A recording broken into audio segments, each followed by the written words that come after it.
Alright guys, my name is Mike Randy, and today we're reacting to 10 Haunted Insane Asylums with Extremely Dark Past. And this is on my remastered first channel. It's not going to be on my second channel, because like I said in my video on my second channel, I'm going to be taking a while break because what's going on. My second channel's been dead recently, so I'm going to take a while break off, so once if it's time to come back, I'll come back. So yeah. Insane asylums are meant to be a place of treatment for the mentally ill. However, not everything that occurs in these facilities are beneficial to the patients. In fact, some have such dark pasts with the things that have occurred there that the spirits of those very same patients haunt those buildings to this day. Here are 10 haunted insane asylums with extremely dark pasts.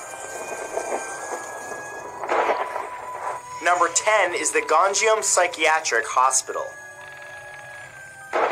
Just outside of the city of Gwangju in South Korea is the Ganjeom Psychiatric Hospital, believed to be one of the biggest paranormal hotspots in the country. Closed in 1996 under unclear circumstances, Ganjeom is still filled with much of the hospital beds, furniture, and paperwork that filled its rooms when it was still in use, almost as if everyone left in a hurry. Rumors for its closure involved a string of deaths, many of them patients. Deaths that could not be explained to their families because they were actually a mystery, or because potentially foul play was involved by the doctors. The owner of this facility fled to the United States just before the hospital shut down and was never heard from again. However, if you visit Ganjeom late at night, it's said that you can still hear its ghostly patients.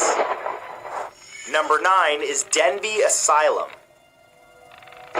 Completed in 1848, Denby Asylum has the honor of being the first institution for the mentally ill in Wales. It was built to house 200 people, but a flood of patients forced an expansion in 1899, allowing for 1,500 patients to access treatment. Though Denby Asylum was an important first step towards recovery for the mentally ill, it destroyed the lives of some of its patients with prefrontal lobotomies, removing bits of their brain. Since the asylum's closure in 1995, it has become a favorite spot for many ghost hunters who have captured various paranormal activity on audio recordings. Witnesses have even described hearing the sounds of laughter as well as screaming coming from the buildings, as well as loud bangs and footsteps. One group in particular reported that they felt that they were being watched and then threatened with the sounds of slamming doors. Despite being abandoned for over 20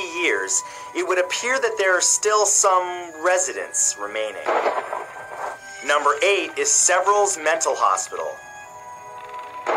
Severals Mental Hospital officially opened in May of 1913 in Mile End, England, and was a pioneering institution in the field of medical practices. The doctors at Severals were encouraged to experiment and try whatever they wished on the patients, which led to a lot of unneeded lobotomies and electroconvulsive treatments which are now outlawed. These treatments were used more frequently in the 1950s on women who were admitted for symptoms of depression or if they had illegitimate children. Its doors closed forever in 1997, but it may not be completely empty. According to 2 gardeners, a pair of shadowy figures were seen working on the estate during a rainstorm. When the gardeners approached to confront the unknown workers, they dematerialized right in front of them. This is just one disturbing report among many coming from this abandoned hospital.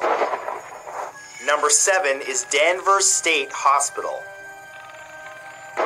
Known for its inspirational qualities in the horror genre, the haunted Danvers State Hospital in Danvers, Massachusetts was the birthplace of the prefrontal lobotomy. It was these lobotomies which turned patients into what's being described as living zombies. Opened in 1878, Danvers was built and staffed to house 600 patients, but as time went on, overcrowding became a serious issue, and by 1939, the hospital housed around 2,360 patients, which was a deadly problem. Due to staff shortages, patients were checked on very infrequently, and any who died from neglect were sometimes left undiscovered for several days. That is, until a doctor finally came by. Anyone brave enough to enter today might just hear mysterious footsteps, see shadowy apparitions, lights flickering on and off, or even doors opening and closing on their own. Have a visit at your own peril.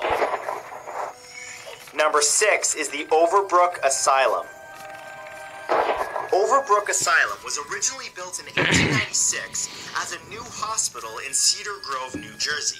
During the mid-1920s, it became an insane asylum and ran until its closure in 2007. But what's truly disturbing is that around 10,000 patients met their own death at Overbrook. The facility couldn't keep up with the high demand for mental institutions in New Jersey, with problems of patient overpopulation and understaffing which led to neglected patients. Horrifyingly, patients were lobotomized just to keep them harmless and docile, simply because Overbrook did not have the resources to look after them. Since its closure, urban explorers and ghost hunters that managed to sneak past security They got some have weird witnessed the phantom problems of a with them. nurse that still makes her rounds in the abandoned hallways. Other visitors have heard impossible sounds of squeaky hospital bed wheels echoing throughout the hallways. Not exactly a place you'd like to visit on vacation. Number 5 is the Pennhurst Asylum.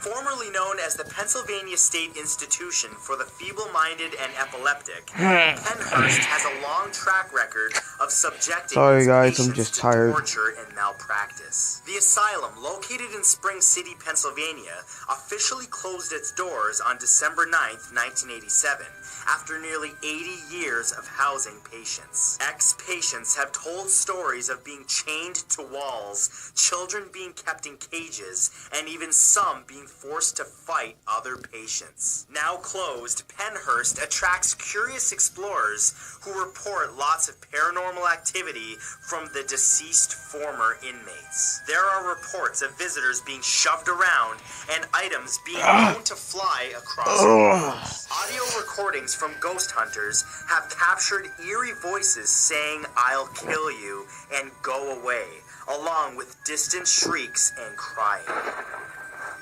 Number 4 is Willard Asylum for the Chronic Insane. Located in Ovid, New York, the Willard Asylum for the Chronic Insane was built in 1869 and operated until it closed in 1995. Most of the patients at Willard were committed and either forgotten or left by their families to live out the rest of their lives at this facility. When they died, they would be buried in secret across the road in unmarked graves to avoid frightening current patients. The earliest patients came from horrible prisons and poorhouses, where they were shackled and beaten. Their conditions in life became extremely severe as a product of their torture, and in death, they continue to lash out at those around them. Paranormal sightings at Willard have commonly involved a particular red-headed woman with long hair who walks throughout the hallways and will sometimes let out a harsh scream during the late hours of the night. Number 3 is the Taunton State Hospital.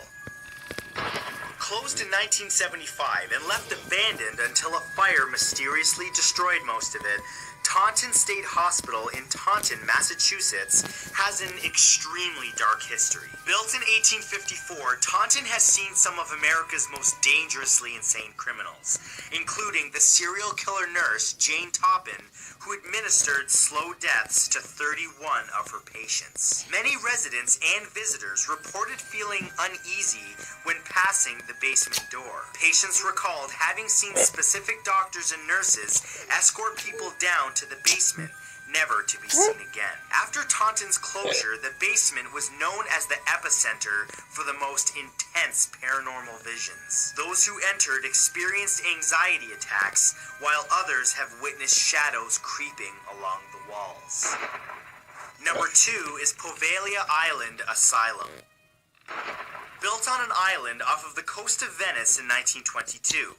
Poveglia Island Asylum contained Italy's mentally insane patients, but the island itself harbored a dark and gruesome history that also drove people to madness. In the 18th century, Poveglia was used as a quarantine island for those infected with the Black Plague, who would wait to die far from the rest of Italy. It is said that over 100,000 people have died there, and that 50% of the topsoil consists of human ash. When the asylum was established, its medical staff were known for performing botched lobotomies and sick experiments on the patients. The head doctor himself was driven insane, purportedly by the ghosts of plague victims, and leapt off the hospital bell tower to his death. To this day, locals can still hear ringing from the tower, even though the bell is gone.